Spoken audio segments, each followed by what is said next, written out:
आलू, प्याज, टमाटर, दालों और खुश्क दूध समेत 12 अशिया की कीमतों में इजाफा। इदारा शुमारियात पाकिस्तान ने महंगाई की हफ्तावार रिपोर्ट जारी कर दी। आलू, प्याज, टमाटर, दालों और खुश्क दूध समेत 12 अशिया की कीमतों में इजाफा हुआ। आटा, चीनी, चिकन, अंडा, दूध, दही, घी के रेट नीचे आ गए।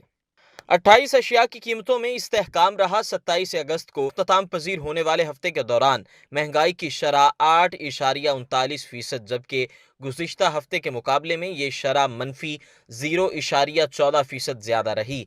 मुल्क के 17 बड़े शहरों से 51 अशिया की कीमतों का तकाबली जायज़ा लिया गया, जिसमें से 12 अशिया की कीमतों में इजाफा, 11 अशिया की कीमतों में कमी, जबकि 28 अशिया की कीमतों में इस्तेहकाम रहा। इस हफ्ता के दौरान मुल्क में टमाटर, प्याज, दाल मसूर, चावल, अड़ी 6/9, आलू, गुड़, दाल चना, दाल माश, कुकिंग ऑयल, दाल मूंग, खुश्क दूध और बीफ की कीमतों में इजाफा।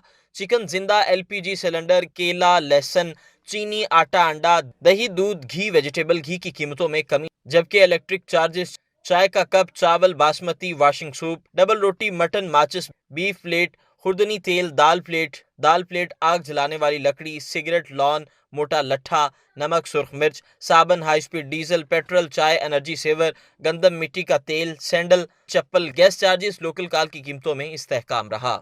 अगर आपने अभी तक हमारा चैनल सब्सक्राइब नहीं किया तो अभी सब्सक्राइब करें और बेल आइकॉन को क्लिक करके हमारी लेटेस्ट वीडियोस के बारे में अपडेट जानें।